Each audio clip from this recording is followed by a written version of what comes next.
He stood there, hardly blinking, as if the passing of his own son had not left a mark on his pride. No flicker of emotion on his face, no words said to celebrate Garrison's life, not one moment's pause to consider who his son really was. While Janelle fought to keep herself together at the Humane Society, recalling her boy's kind nature and how he loved to rescue stray cats, Cody was out somewhere in Wyoming, wandering around talking about old signs he used to sell. It was like, for him, grief was just another show, a role he had to play, but never actually enter. And then Robin's statement. When she said softly that it would be a sorrowful day, it wasn't indifferent. It was disturbing. The sort of coldness that causes a room to fall silent, not in serenity, but in unease. That silence was not tender. It bellowed, clearly and loudly, of emotional detachment and a fractured family too broken to fill the chasm. It leaves you wondering, how did we get here? How did a man, surrounded by laughter and children and so much supposed happiness for plural love, become one so isolated, so dismissive, so unapologetically self-absorbed? How did a family of close to 24 disintegrate so utterly that the children aren't just crying for their brother, but for a father who remains alive, and yet completely absent? This is not about family issues anymore. What we are seeing now is the gradual, open disintegration of a man's character. A collapse before our very eyes. I'm Mara, and if you've been witnessing this family's disintegration in real time, you know exactly how crushing this has become. I want to hear your opinions in the comments, so don't be shy. And before we go further, ensure that you're subscribed and give this video a like button, because today, we're not mincing words. Today, we're going to the actual story of Cody Brown. How his ego, his overt favoritism, and his inability to grow emotionally soured every relationship that surrounded him. At the start, it all seemed so different. The initial seasons had presented a vision of a man at the helm of an energetic, unorthodox family. A cluttered household with children, laughter, and a sweeping vision of plural love founded on equality, honesty, and unity. But it didn't remain that way. Gradually, almost unbeknownst to everyone, Cody's desire to be the center of all things started to dominate. Small favoritisms, thoughtless choices, and brief moments of childish emotional outbursts didn't create small problems. They sowed seeds of resentment and disconnection that silently sprouted until the whole family life was suspended by a thread. Year by year, what had been meant to be a mutual dream turned into a painful unwinding. The man who had preached fairness and love became a man that was all about detachment, control, and heart-wrenching indifference. And this is where it gets really heavy. The warning signs were there. Little things that ought to have sounded alarms but got missed somehow. Changes in tone, looks exchanged, children retreating. These were the telltale signs of a breakdown in progress. Now, it's not so much about minor disagreements or family drama. It's about children bearing sorrow with no constant figure of a father, and wives who have been forced to gather the pieces but pushed to the periphery. The question is not so much what happened, it's how it was able to happen in the first place for so long. And that's what we're breaking down today. From the warning signs everyone missed to the choices that sealed this family's fate, we're unpacking every piece of it. Because understanding this wreckage matters, not just for them, but for anyone who's ever believed in a love story that turned out to be a cautionary tale. Back then, Cody was a whirlwind of energy. He'd burst onto the screen with that unruly curly hair, telling jokes, corralling kids into the van, and exhorting people to love, be unified. And that plural marriage was all about something bigger than you. He referred to it as a principle, and people bought it for a time. He peddled to us the dream. One great big family, one dad, 4 wives, and a house full of children who would grow up being surrounded by religion, community, and unwavering support. And for a while, it almost felt like it might actually work. He talked about equity like it was his life's work. He went out of his way to divide his time fairly, working to make each wife feel seen and appreciated. He brought the children together for family discussions, planned outings designed to unite them all as a group, and even when the situations got chaotic, and they did get chaotic, you could feel the effort. There was the intention, even if the follow-through did not always pan out. But somewhere along the way, that Cody went missing. Fast forward to the more recent seasons, and it's like observing a man who is thoroughly checked out. The fire that once characterized him is gone, replaced by a shell, defensive man who drifts through scenes as if none of it matters anymore. He enters rooms like the issues surrounding him are all other people's fault. His speech is laced with blame, and he has perfected the type of silence that isn't serene. It's sinister. A silence that cuts deeper than any shouting match could. His father figure role now seems hollow, something he wears for TV but does not take with him when the cameras switch off. And here's where it hurts most. The children, they notice? They've lived it for a long time. Gabe, Garrison, Savannah, they no longer just look hurt. They look finished. Finished hoping. Finished pretending. Finished running after a father who quit coming for them a long time ago. And if you think it gets any worse, it does. The worst part is how Cody refers to them now. The manner in which he discusses his own sons changed from hurt to utter dismissal. He didn't simply pull away, he turned against them. For one moment, Cody outright called his own sons narcissists. He blamed them for being insubordinate, for disrespecting his authority, for betraying the family system that he professed to hold dear. He reduced them to mere small-time gossips and fablers, poo-pooing their hurt as if it were some adolescent strop. And then came that moment, the one nobody could unhear, when Cody, with no trace of consciousness, called their anatomy pencils. It wasn't tone-deaf, it was heartless. A cut so weird and nastily motivated that it left the audience speechless. And if you've been paying attention, you'll notice a pattern. He throws out lines like, "They're just jealous," or "They've poisoned each other against me," painting himself as the misunderstood victim in a story he created. It's painfully clear this man isn't interested in healing wounds or rebuilding bridges. He's interested in one thing, protecting his ego. Somewhere along the road, being a father stopped being about love and started being about feeling offended. This is not parenting anymore. It's acting, posturing for the cameras while actual relationships fall apart behind the scenes. And nowhere is that wreckage more evident than in the breakup between Cody and his kids. This is not petty arguing, teenage rebellion, or differing personalities. This is actual long-term emotional harm. In deep wounds that didn't break the tie between a father and his children, they incinerated it. Let's begin with Garrison. This was not some reserved, behind-the-scenes kid on the sidelines. Garrison was smart, funny, much loved by his siblings, and a young man with aspirations of his own. He worked hard to create a life for himself, a house, a job, even serving proudly in the National Guard. But underneath all that, he had something he was carrying around, something intangible, rejection. Garrison attempted repeatedly to reach out to his father. He sought guidance, acceptance, even a spark of real love. And each time, he was rebuffed with the same chilling response. Distance, silence, and ultimately, accusations. And here's the part that shatters you. During the months preceding his senseless death, Cody hardly even recognized his son's presence, unless it was to berate him, to reject him, to demean him. And tragically, Garrison wasn't the only one. Cody didn't merely dismiss Garrison. He depicted him as a problem, told him he was insubordinate, disloyal, bitter, called his own son jealous. Jealous of what, however? Of a father who refused to appear? Of a man who made not appearing seem like an habit? It was cruel, and it was deliberate. And then Gabriel. Sweet, sensitive Gabe, the boy who wore his heart on his sleeve, even when it was shattering. No one will ever be able to forget the day Gabe told of attempting to call his dad on his birthday during COVID. A simple phone call, a pleading attempt to cling to some shred of a relationship. But rather than the sound of "Happy Birthday, Son," or a warm word, Cody dismissed him. No warmth, no sympathy, just a curt, dismissive hang-up. But here's what made that moment so memorable. That wasn't a missed call.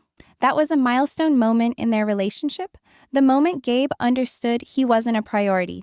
And when Gabe just broke down in that interview, sobbing so badly he couldn't get the words out, you could feel the whole audience's heart break. Yet still, Cody didn't bat an eyelid. No introspection, no apology, just more defensiveness. And then there's Savannah, the quietest one, the youngest of Janelle's kids. She hasn't said much publicly, but sometimes silence is the loudest thing in the room. She hasn't spoken to her father in over a year. And what did Cody do? He admitted it on camera, shrugged it off like it was no big deal, like it was just one of those things that happen. But let's be real. This isn't some distant relative or old buddy. This is her dad, and he allowed the days, weeks, months to pass by like it wasn't his responsibility to make it right. Like heartbreak was something a teenage girl should have to work out by herself. And Maddie? She's been the truth teller in it all, not afraid to call it out. On social media, she's publicly called out the favoritism, the unfairness, the double standards. She witnessed how her brothers were treated. She witnessed the hypocrisy firsthand. And when the family fractured, Maddie didn't dance around it. She named names. She was explicit about who was opting to show up and who wasn't. And then the memorial. The point at which everything reached a breaking point. As Janelle, Christine, and the rest of the family sat in the thick, hurting silence of actual grief, eyes bloodshot, voices shaking as they remembered Garrison, Cody's absence was louder than anything anyone spoke. While the rest of the family was coming together to recall who Garrison was, Cody and Robin were miles off in Wyoming, vacationing at an amusement town. They took rides on stagecoaches, remembered old signs that they used to sell, and pretended that their world hadn't just shattered wide open. Not one mention of Garrison, no stop to respect his memory, no recognition of the heaviness his loss left behind. Robin, with not even a hint of emotion, grunted, "It could be a sad day." No warm words, no common memory, no feeling of connection to the boy they'd lost, only cold detachment. And it wasn't that they didn't have the chance. The cameras were rolling, there was time, there was space, they just didn't use it. When Cody finally did sit down to speak about his son, he couldn't resist making it about himself. "I held him first," he said, his eyes welling with tears. And yes, grief looks different for everyone. But when every sentence starts with "I," and none with "he was," "I miss," or "I should have," it stops being about the person you've lost. It turns into something else entirely. It becomes about salvaging your own image. While the family grieved a son, a brother, a friend, Cody grieved the loss of the idea of himself as a good father, not the lovely life that was lost. And that's the sting. If Cody's tumble has been noisy, messy, and agonizingly public, Robin's part in it has been softer, but no less chilling. Indeed, it could be even more destructive. For years, Robin crafted a reputation around herself. The quiet one, the wronged wife, the woman who only ever sought peace. She's mastered the shaking voice, the tears that fall at precisely the right moment, the serious, cast-down eye. But when you remove all those things, what you're left with is someone who has quietly and steadily drawn herself away from the rest of the family. Not by circumstance, not by happenstance, by choice. Robin spent years pulling quietly away from the family, particularly from the kids who were not biologically hers. And the thing that makes it so underhanded is that her manipulation is not boisterous or explosive. It's quiet. It's how she phrases everything to portray herself as a victim, even when the evidence goes in an entirely different direction. For years, she complained of her kids being treated differently by the other wives, of how hard it was to be completely accepted. But now, having witnessed the way emotionally absent and detached she's been since the death of Garrison, it's obvious that exclusion wasn't something that was done to her. She was responsible for it, and never more acutely clear than in the episodes that followed Garrison's death. Robin didn't appear heartbroken. She didn't appear bereft. She appeared put out. Her tone was icy, her facial expressions aloof, her demeanor mechanical. She used to describe the day that he was buried as a sad day. Not "my world is broken," not "I don't know how we can lose him." No personal memory, no shared pain. She expressed, "Cody is sad," but where was her sadness? Where was any acknowledgement that Garrison was part of her family too? And then there are the children. Yes, Solomon and Ariella are young, and of course, they'd be spared the darker emotions. But Aurora and Brianna? They were raised with Garrison. They celebrated holidays, birthdays, family vacations, and yet, in those devastating scenes intended to celebrate his life, their omission was deafening. No tears, no recollections, no presence, just nothing. And in the meantime, observe the contrast. Savannah, Maddie, Gabe, their sorrow was real. It was tangible, unedited, the type that's impossible to feign because it only surfaces when you've really lost a person who meant something to you. What makes it all the worse is the way Cody has permitted himself to become entrenched in Robin's existence. Her silence is now his. Her disconnection has infected him. And the two of them have built a bubble where empathy and accountability do not count. Robin never felt the need to scream in order to assert dominance. She didn't need to threaten loyalty or yell above anyone else. She became a master of backing away, of being the understanding, misinterpreted, patient wife, and Cody did the same. The louder and more insistently Robin whispered that she felt unsafe, the further Cody distanced himself from his other children. Each in turn was alienated, dismissed, pushed to the periphery of a family they had once felt so strongly about. Until ultimately, all that was left was Robin, her 4 children, and a man who hung on for dear life to the only relationship where no one questioned him. And this isn't even sad, it's infuriating, because when the family most needed to come together, when tragedy required open arms and open hearts, Robin remained in her isolated bubble. She didn't call out. She didn't arrive in a way that counted. And her silence during those moments spoke volumes, more than any tear she's ever faked for the cameras. It gets worse, because it's not only Cody and Robin to blame for the heartbreak that's tearing this family apart. The network at the center of it all, TLC, is equally guilty. They've seen each of the terrible breaks occur in real time. They've witnessed the deluge of public outrage in the comments sections, the calls from viewers to cease celebrating dysfunction. And yet, they keep giving the spotlight to Cody and Robin, hanging on to the dream of a redemption that never arrives. Take a look at the most heartbreaking episodes. Post Garrison's death, who got screen time? Was it Janelle, sobbing at the Humane Society as she recalled her son's sweet nature and his passion for rescue cats? Was it Savannah's dignified determination as she stood by her mother in heartbreak and betrayal? Not quite. Those glimpses were brief, snatched, before the cameras suddenly cut back to Cody in Wyoming, rambling on about childhood signs, literal wooden signs no one viewing cared about. And let there be no doubt, that was not an editing mistake. That was deliberate. A deliberate decision to favor Cody's vacuous thoughts over a family's raw, real grief. TLC had the unbelievable choice to edit out a dramatic scene at the Humane Society just to devote more time to Cody's egotistical storyline. Robin and her children were simply seen strolling around as if on holiday, laughing, sightseeing, and enjoying themselves, completely disconnected from the family's mourning. How tone-deaf can you get? And TLC decided to broadcast that. They deliberately chose to leave it in. Viewers are sick of it at this point. You see it everywhere. Fans fast-forwarding through all the Cody and Robin scenes, skipping whole episodes, even threatening to quit watching entirely. Fans aren't dumb. They can see through the editing tricks. They know when something is being fabricated to cover for the wrong people. Seeing the network give screen time to the most disconnected, emotionally unavailable individuals in this family is insulting. Fans didn't sign up to see a one-sided tale where responsibility is lost in a sea of pity party monologues. They wanted to witness actual family dynamics, actual healing. Instead, TLC continues to give us 2 individuals playing house in a story that's already gone up in flames. Amidst all this dysfunction, Janelle and Christine have been the emotional core of the family. While Cody and Robin are soaking up their drama, Janelle and Christine have done the dirty work in secret, standing up their kids, supporting each other, and riding their emotional waves without losing it. And if there's one thing that Janelle gets too much credit for being the level-headed, steady presence in this family. Remember the scene at the Humane Society after Garrison's passing? That was a tough one.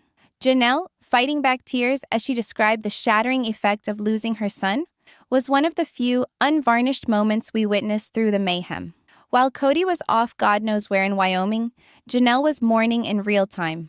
You could see the burden of her grief in her eyes, but you could also sense her strength. This wasn't a person who required a spotlight to get through her loss. Janelle simply just went about things, as she always does, attempting to remain strong for her other children and her family. She didn't require pity or sympathy. She just got through it with extraordinary grace. Then there's Christine, who's been nothing short of a revelation. Seeing her develop, not only as an individual, but as a mother, has been amazing. She went from the reserved, somewhat submissive partner in the family to a strong voice for herself and her kids. And let's be real, Christine's meltdown when she finally broke up with Cody was one of the strongest moments in the history of sister wives. That was not just an announcement of divorce, it was Christine taking back her life, her independence, and ending the emotional deprivation she'd tolerated for far too long. You could see it in her face. That was not just the face of a woman breaking up from a relationship. That was the face of a person who had been emotionally battered for years, but at last found the courage to escape. And it wasn't just for her. It was for her children, too. McKeely, and her siblings as well, embodies the same strength. They're emotionally intelligent, self-aware, and have a complete grip on their own value. Look at Maddie's interview, for instance. She talked so freely and truthfully about what she and her siblings are feeling that they're not sitting around waiting for Cody to become emotionally available. They've learned to get on without him. They understand that their mother did the best she could, and they respect her for it. That's the kind of emotional maturity Cody never provided. And whereas Cody dodges his feelings and avoids responsibility, it's been Christine and Janelle who have been doing all the heavy lifting for this family. They've provided their children with the stability and affection that Cody was unable to. Amidst the mess of this family situation, it's these women who've educated their children about how to navigate death, how to deal with tough situations, and most importantly, how to defend themselves when they need to. Cody might be the patriarch of this family, but it's Janelle and Christine who are actually raising the next generation. This didn't have to be their tale. None of it. If Cody Brown possessed the emotional maturity to prioritize his family over his ego, if he had made the effort to really connect with his kids and wives, maybe things would have been different. Maybe the kids wouldn't have had to put up with his dismissiveness, emotional abandonment, and selfish behavior. Maybe his wives wouldn't have felt discarded, used, and eventually pushed to their breaking points. But rather, Cody's immaturity shattered more than marriages. It shattered relationships, trust, and the very fabric of what family is meant to be. And as all this continues to happen, it's impossible not to ask, how much longer will TLC continue to support Cody and Robin? This isn't the first time they've been placed in the spotlight, while the rest of the family suffers from the consequences of their actions. And let's be real, if this is the cut that TLC wishes to present, then it's time they listen to the true heart of the show. The true stars have been Christine, Janelle, and the children all along. Those who have been carrying on with the show, shouldering the emotional burden that Cody never did. If TLC really cares about telling a narrative that will ring true, they have to make the story more about the people who are genuinely fighting for their mental health rather than Cody's never-ending melodrama. Now it's your turn. Do you believe Cody can change? Will this family ever be able to heal? Or are we watching the inevitable collapse of a previously revolutionary family configuration? I'd love to hear your opinions. Leave them in the comments below, and let's get into it. Because, honestly, it's time for a new chapter. One that doesn't center on the ongoing drama and dysfunction, but on healing, growth, and the amazing strength of those who've been carrying this story forward quietly yet powerfully. So, what do you think? Hit that subscribe button for more content, like and share, and let's continue this conversation. We're just getting started. Thanks for watching, friends. I'm Mara, and this is TLC's Wives Show.